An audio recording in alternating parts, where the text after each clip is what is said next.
As a Roman Catholic woman priest and their representative to the Women's Church Convergence, I, Mary Grace Crowley Cook, will share our story with you. This presentation represents the early beginnings of two member organizations of Women's Church Convergence. Bishop Suzanne Thiel from Roman Catholic Women Priests and Bishop Bridget Mary Meehan from the Association of Roman Catholic Women Priests will also share with you how we as ordained women serve humankind wherever they may be. The main focus of our organizations is the ordination of women.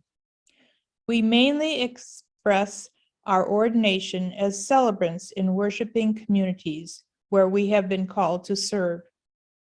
Additionally, we are involved in various social justice outreaches throughout the world.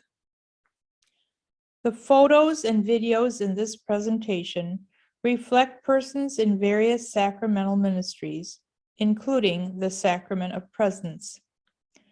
They also express the testimonies of persons who attend these celebrations. At my monthly intentional Eucharistic community, Spirit of the Living God, worship leadership is shared with my husband, Ron, an ordained Roman Catholic priest, and with community members who feel called to lead us in prayer. For more than 25 years, we also had a wedding ministry to couples that were not welcome in the Roman Catholic Church because of various man-made rules and laws. These rules include getting an annulment, which is painful for many couples because they feel their integrity is being compromised and their children not legally recognized. Another rule states that no weddings are allowed to be celebrated outside of a church building. Outdoors was where Jesus spent most of his time in ministry. Witnessing these weddings, wherever they were celebrated, was a joy to us and a concrete way to live the gospel. Jesus welcomed everyone to the table unconditionally. In addition, I have been personally involved in ministry to young men seeking asylum at Vider House of Hospitality as a tutor and mentor for the last 5 years. Recently, I had the opportunity to be involved at Bethany House of Hospitality for women asylum seekers. I have assisted in procuring items for their home, as well as clothes and other personal items needed by the women and their children who sometimes reside there.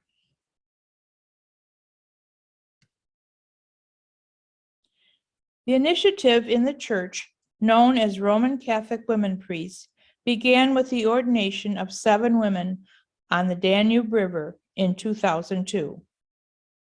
In 2003 and the years following, women continued to be ordained and consecrated as bishops.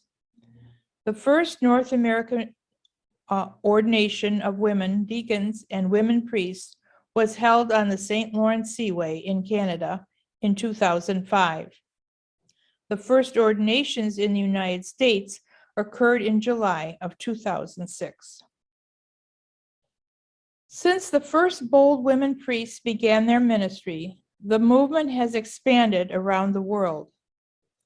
The darker purple color on this map shows where Roman Catholic women priests are serving the people of God in 34 states in the United States of America. Internationally, we are present in Europe, Canada, the Philippines, Central and South America, South Africa, and most recently in Taiwan. There are currently 285 worldwide members, which include the bishops, priests, deacons, candidates, and a few support members. We are celebrating our 20th anniversary in 2022 and experiencing a quadrufold increase in vocations of women to the priesthood. The following two videos give an insight into various sacramental ministries and testimonies from members of our worshiping communities, as well as their involvement and outreach to the local population to provide for some of their basic needs. The second video may be viewed in its entirety on the Roman Catholic Woman Priests website. Women are ordained to function in a public ministry as liturgical leaders in communities of equals. Women priests are deconstructing and reconstructing Roman Catholic sacramental rites rooted in a theology of empowerment where all are called to celebrate sacraments. Women priests preach the gospel from women's experiences that have been missing in our church for centuries.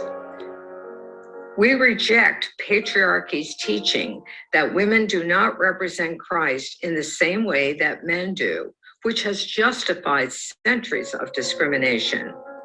There are no different functions for women and men in ministry. We use contemporary theology in our sacramental ministries. Women are equal representatives of the sacred. As presiders, women priests facilitate sacramental rites. We are changing the role of priest as sole celebrant of sacraments to include the community as co-celebrants. We are making a bridge between medieval atonement theology and contemporary theology's understanding of the salvific importance of Jesus' whole life, ministry, teaching, death, and resurrection. Parents and godparents participate more fully in the celebration of the sacrament of baptism. All members of the church represent Christ by their baptism. We are moving from a focus on original sin to original blessing. We officiate at all marriages, including same-sex marriages. Couples may choose the venue for their ceremony. They are invited to personalize their liturgies by selecting significant readings, songs, and writing their vows. The community participates in the sacramental rite of anointing the sick. Many women priests work in hospital and hospice ministries as chaplains. We assist families to create meaningful funeral celebrations of life. During this time of pandemic, women priests and inclusive Catholic communities are walking towards the future as we celebrate Eucharistic liturgies in Zoom video meetings. In my faith community, Mary, Mother of Jesus in Sarasota, Florida, our ordained presiders invite those who gather each week in a Zoom liturgy to have bread and wine or juice in front of them. We invite everyone to pray together the Eucharistic prayer, including the words of consecration. After participants have received communion at their own tables, they share their experiences of thanksgiving. I hear and feel the Christ presence speaking through them, offering words of comfort and strength and blessing. According to the Church's official teaching, the words of consecration can only be spoken by an ordained male priest, or it is not considered a valid Eucharist. This medieval church doctrine is being challenged by contemporary theologians who are redefining the sacrament of Eucharist for our 21st century church. In his book, The Future of Eucharist, Bernard Cook observes that a new understanding of the resurrection in the Vatican II Church has broadened the Church's understanding of real presence and helped people to appreciate Christ's loving presence in the believing community.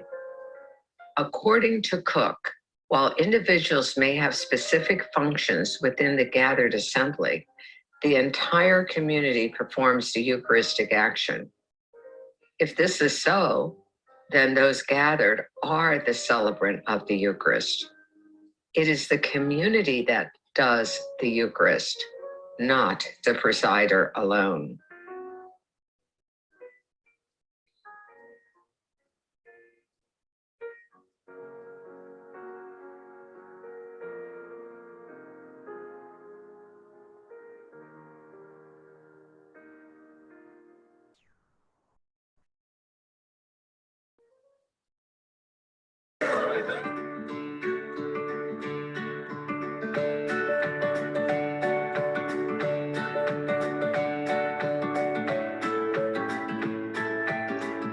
Hi, I'm Hava Redene. I'm the pastor of Oscar Romero Inclusive Catholic Church. We call it St. Romero's for short, or in Spanish, Iglesia de San Romero. We have a little English-speaking church that meets in the city of Rochester at the Catholic Worker on Sunday mornings. But the bulk of the ministry is our migrant mass, our migrant ministry. And this is our migrant church that just started this year. This is the fourth summer of the migrant church, and the first 3 summers we met in people's homes, usually outside, and then moving inside when it got cold. But this year we were able to get a place to use. Now everybody, the reason you're only seeing me and not anybody from the church is that everyone in our little migrant community is undocumented. They all walked across the desert to get here, some of them carrying small children, some of them being children.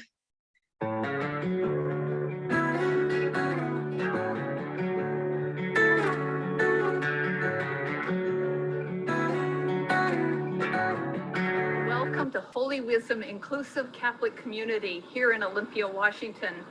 We gather twice a month for Eucharist and liturgy. And come on inside and meet some of our people.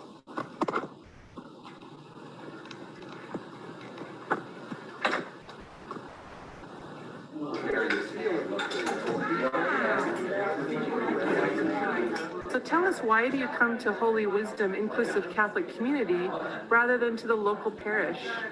I need a community that is inclusive. I need to see women on the altar. I need to see women in vestments. I need to see women as part of the traditional church. And being here makes me realize, from my truth, from my voice, this is truth. This is, I believe that Jesus is here. Jesus is here. Divine guidance and wisdom have brought us here. And for me, this is the right place to be. What do you do outside of the liturgy to promote justice, both personally and as part of the community? Every individual in the community is nourished by their membership here because of the love that exists between people, just the flow of love. And in our liturgies, it's very affirming and grace-filled.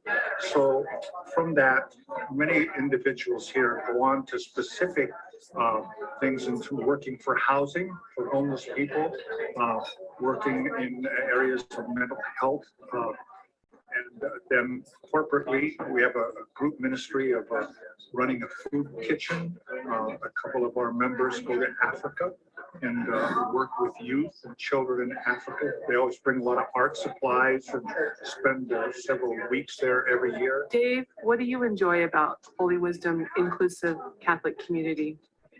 Well, a lot of things. And one thing is, we always eat after Mass. There we are doing it. And I always like it. Sharon, what is the mission statement for Holy Wisdom Inclusive Catholic Community? Holy Wisdom Inclusive Catholic Community gathers for the purpose of worship, spiritual development, service, and social justice. We joyfully embrace the gospel message of Jesus and are called to live it out with transparency, collaboration, hospitality, grounded in radical, deeply rooted love. Thank you.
Loving God, in whom is heaven, may your name be honored everywhere.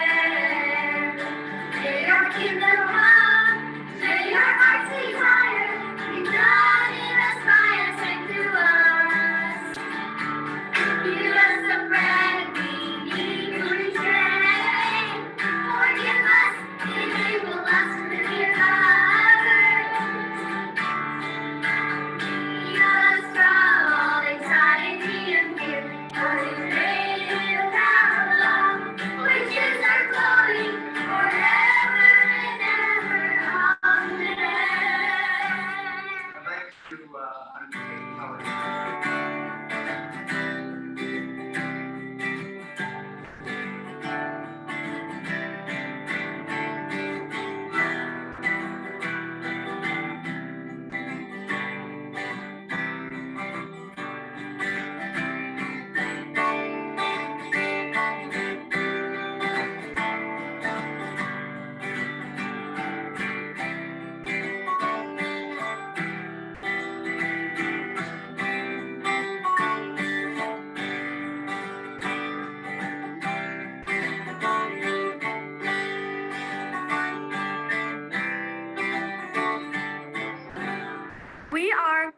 We are We are Mary Magdalene Apostle Catholic Community. A new way to be Roman Catholic. Making Catholicism relevant. restoring women's ordination. Living the change we envision.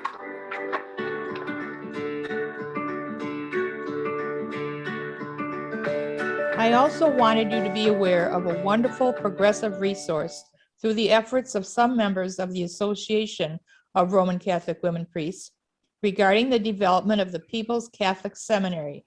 This video briefly explains their programs and course offerings. Welcome to People's Catholic Seminary.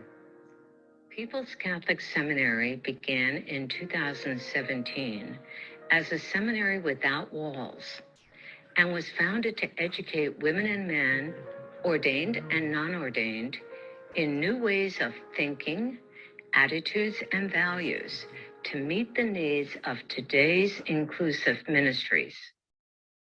People's Catholic Seminary's vision offers courses that inspire and educate individuals and groups who embrace a vision of spirituality that is inclusive, liberating, empowering, and equal. Our courses, public forums, and the Master of Ministry program offer many benefits and outcomes. They create connections between empowering scriptures and mystical Christian traditions. They expand theological landscapes. They cultivate healing and learning communities. They dismantle patriarchy. The future of adult education requires open minds and loving hearts committed to justice and equality in all faith traditions. People's Catholic Seminary courses are offered in Teachable's interactive learning platform. Students are invited to group sharing in Zoom. Each course includes multimedia resources. All courses are available in a cohort model or as an independent study. Teachable provides a structured learning environment with lectures in thematic sections. Each section offers the opportunity for participants' interactive responses.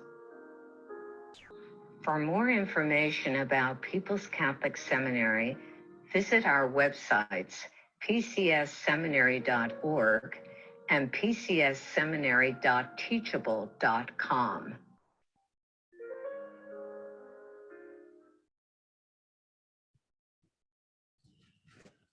Another great resource is the Comprehensive Catholic Lectionary, which was developed by Roman Catholic women priest Bishop Jane Vaya and priest Nancy Corin. It is available through the combined efforts of RCWP and WALK.